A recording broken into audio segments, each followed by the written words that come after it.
Bienvenidos todos y todas a Crímenes e Historias.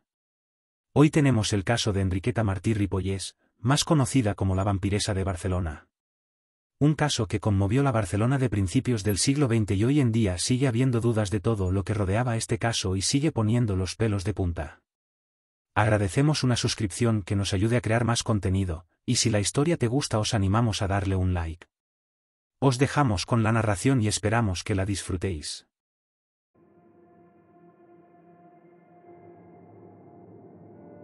La vampiresa de Barcelona. Enriqueta Martí Ripollés nació en 1868 en Sant Feliu de Llobregat, un pequeño pueblo cercano a Barcelona. Desde su nacimiento, su vida estuvo marcada por la miseria y la precariedad. Proveniente de una familia obrera, Enriqueta creció en un ambiente donde la supervivencia era la única prioridad. Las carencias materiales, la falta de educación y la dureza del entorno formaron un carácter retraído, silencioso y observador. Desde pequeña fue una niña distante, como si intuyera desde entonces que la oscuridad sería una constante en su vida.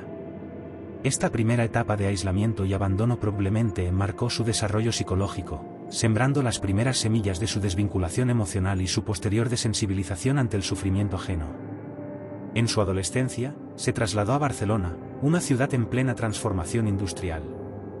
A finales del siglo XIX, la capital catalana era una urbe en expansión, dividida entre la opulencia del Eixample y la miseria del Raval. Las avenidas modernas de la ciudad contrastaban con las callejuelas estrechas y oscuras del casco antiguo, donde la pobreza y la enfermedad eran moneda corriente. Enriqueta se integró pronto en los estratos más bajos, primero como sirvienta en casas de la burguesía y luego como prostituta. Su belleza melancólica la convirtió en una presencia habitual en los burdeles del barrio chino. Fue entonces cuando conoció a Juan Pujaló, un pintor sin éxito con quien se casó, aunque su matrimonio fue breve y tormentoso, marcado por el abandono, la violencia y el desprecio mutuo. Al margen del fracaso matrimonial, Enriqueta fue construyendo una doble vida. Durante el día, mendigaba o se hacía pasar por curandera. Durante la noche, se relacionaba con miembros de la alta sociedad que buscaban en ella soluciones alternativas a enfermedades que la medicina convencional no podía curar. Su reputación como sanadora creció entre los círculos más pudientes de Barcelona. Lo que pocos sabían era que sus remedios milagrosos estaban elaborados con ingredientes atroces: sangre, grasa, huesos y órganos de niños pequeños. Utilizaba antiguos conocimientos de herbolaria mezclados con superstición y alquimia oscura. Decía conocer secretos de las brujas del Pirineo y usaba ese aire místico para seducir a quienes tenían miedo de morir o de envejecer. Este comportamiento revela no solo una mente criminal astuta, sino también un manejo efectivo de la manipulación psicológica y del aprovechamiento del miedo colectivo. Aprovechando su apariencia inofensiva y su habilidad para moverse entre clases sociales, Enriqueta comenzó a secuestrar niños.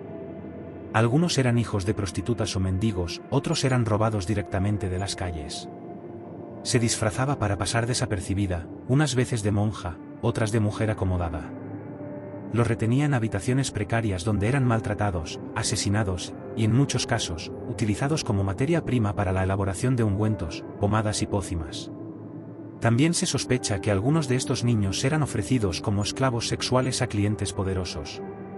Testimonios posteriores hablaban de banquetes secretos en casas lujosas, donde se organizaban rituales con menores.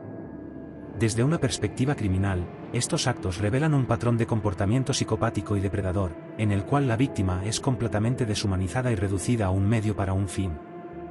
Durante años, Enriqueta cambió frecuentemente de domicilio. Pasó por varias viviendas en barrios como el Raval, Gracia, Sant Gervasi y Sants.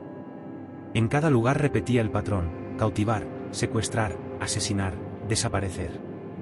Se decía que se comunicaba con otras mujeres dedicadas a la brujería y que incluso participaba en sesiones espiritistas. La policía rara vez actuaba. La desaparición de niños pobres no era una prioridad y las autoridades no querían inmiscuirse en asuntos que pudieran comprometer a personas influyentes. La corrupción era rampante, y muchos preferían callar.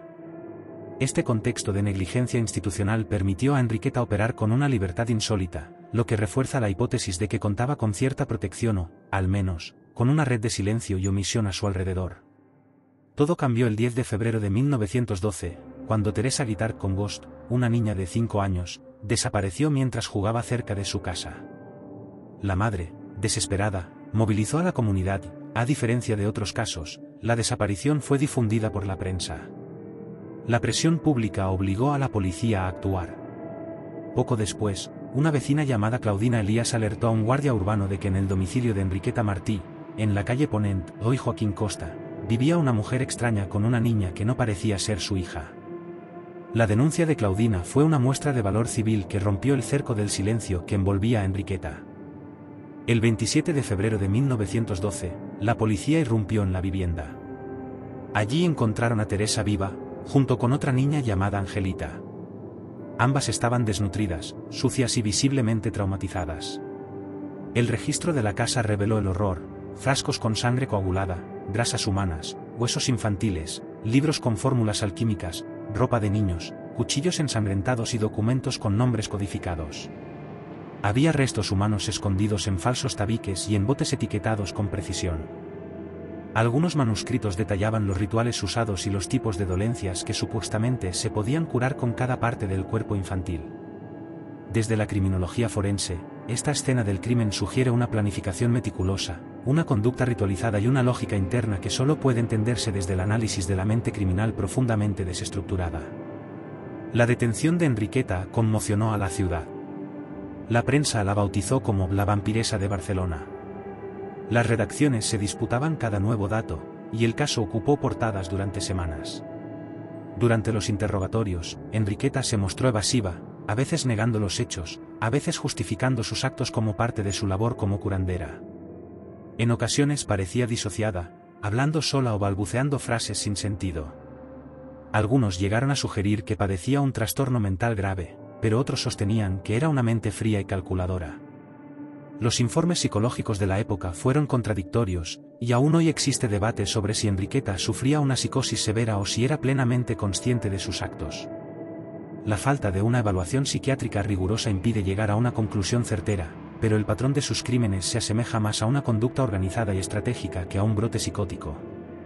La policía intentó tirar del hilo, pero muchas de las pistas se desvanecieron. Testigos desaparecieron, pruebas fueron destruidas y la presión de los posibles implicados de clase alta comenzó a hacerse sentir. Se habló de libretas con nombres codificados que incluían iniciales de políticos, médicos, empresarios. Pero nunca se llegó a confirmar oficialmente. La justicia pareció avanzar, pero en realidad se estancó en una red de intereses cruzados. Desde el análisis criminológico, este encubrimiento sistemático representa un ejemplo claro de colusión institucional que impide el desarrollo normal del proceso penal, afectando directamente el acceso a la verdad y a la justicia. Internada en la cárcel de mujeres de Reina Amalia, Enriqueta sufrió constantes agresiones por parte de otras reclusas. Fue aislada para su protección, pero la tensión aumentaba cada día. Algunas internas decían haber oído susurros nocturnos, como si Enriqueta invocara a entidades invisibles. Se le imputaron cargos de secuestro, homicidio, proxenetismo y prácticas médicas ilegales, pero nunca llegó a ser juzgada. El 12 de mayo de 1913, apareció muerta en su celda. La versión oficial hablaba de linchamiento, aunque muchos creyeron que fue asesinada por orden de algún personaje influyente. La falta de un juicio impidió la recopilación completa de pruebas, testimonios y reconstrucciones forenses, dejando el caso incompleto y parcialmente sepultado por el tiempo y el miedo. Su muerte cerró el caso oficialmente, pero dejó abiertas muchas incógnitas. Nunca se supo cuántos niños murieron a manos de Enriqueta. Algunos hablan de decenas, otros de más de 100. Tampoco se llegó a identificar a todos sus cómplices. Algunos investigadores posteriores han apuntado que Enriqueta pudo haber formado parte de una red internacional de tráfico de menores. Otros sostienen que fue un chivo expiatorio de una sociedad enferma. La ausencia de documentación judicial detallada y la destrucción o desaparición de pruebas clave alimentan la hipótesis de una conspiración silenciada por los poderes establecidos de la época. Lo que sí quedó fue su figura convertida en mito, en leyenda negra, en símbolo del horror escondido tras las fachadas de una ciudad que se debatía entre la modernidad y la decadencia moral. Aún hoy, en ciertos callejones del Raval, hay quienes aseguran haber sentido su presencia, una sombra vestida de negro, cargando una cesta con misterios. En el imaginario colectivo, Enriqueta representa el miedo ancestral a lo oculto, a lo monstruoso que puede surgir de lo cotidiano, una figura espectral que se mezcla con la historia real y con el folclore urbano. Hoy, más de un siglo después, historiadores siguen discutiendo la verdadera dimensión de sus crímenes. Algunos consideran que parte del relato fue exagerado por la prensa de la época, mientras otros aseguran que apenas se arañó la superficie de una red mucho más oscura. Lo cierto es que Enriqueta Martí representa el reflejo más perturbador de una sociedad rota, donde la miseria, la indiferencia y el silencio permitieron que el mal creciera sin límites ni castigo. Su historia no solo habla de una mujer trastornada, sino de una época entera marcada por la desigualdad, la superstición y la impunidad. Desde el punto de vista criminal, su figura debería ser estudiada como un caso de manual de criminalidad organizada con componentes rituales y una psicopatología aún por esclarecer completamente. La vampiresa de Barcelona no fue solo un producto del mal individual, sino también el resultado de una estructura social que permitió, encubrió y silenció durante demasiado tiempo una serie de atrocidades sistemáticas contra los más vulnerables.